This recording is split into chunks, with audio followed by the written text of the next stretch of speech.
Le management dans les organisations publiques ou privées vise avant tout deux missions principales.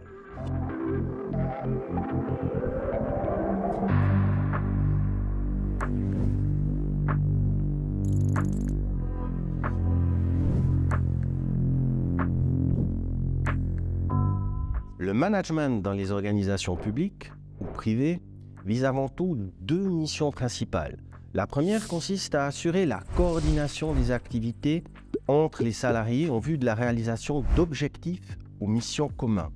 La seconde, plus ambitieuse mais aussi plus difficile, consiste à mettre en œuvre une instrumentation de gestion, ou autrement dit, les règles du jeu de la collaboration ou coopération.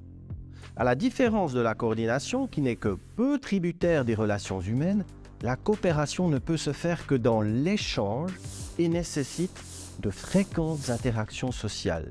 La coopération, pour émerger, nécessite un minimum d'empathie et de confiance entre les acteurs pour la réalisation d'un objectif commun.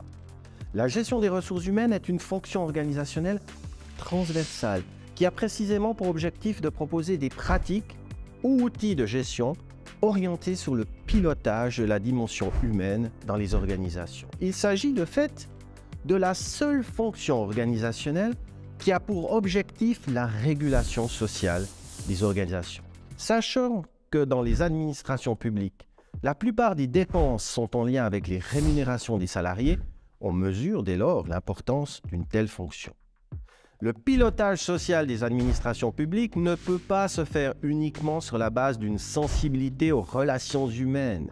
Le feeling et l'improvisation, en ce domaine comme dans d'autres, ne suffit guère. Dès lors, il est recommandé et recommandable de s'appuyer sur des processus de gestion des ressources humaines dont on sait via la littérature scientifique à notre disposition qu'ils peuvent utilement contribuer au bon fonctionnement des organisations.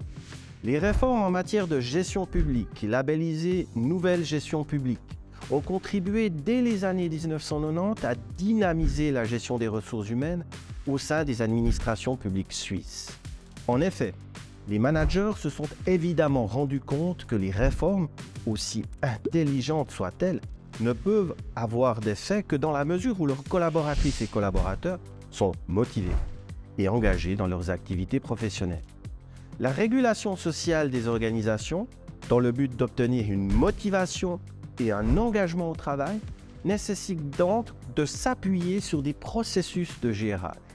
Aussi, sur la base d'une politique du personnel relevant des grandes orientations stratégiques, les principales activités de gestion des ressources humaines tournent autour des activités de recrutement, d'évaluation des performances des équipes, de valorisation et de développement des compétences et d'évolution professionnelle. Tout ceci en assurant un socle de règles visant à assurer l'égalité de traitement, l'éthique des comportements, la sécurité psychologique et le bien-être au travail. À l'avenir, cette régulation sociale via les outils de gestion des ressources humaines sera fortement challengée par le développement rapide de la numérisation et de l'intelligence artificielle et par des changements des attentes des salariés, notamment des nouvelles générations. Parions dès lors que de nouveaux défis passionnants seront relevés avec enthousiasme et succès par les managers et les spécialistes de gestion des ressources humaines.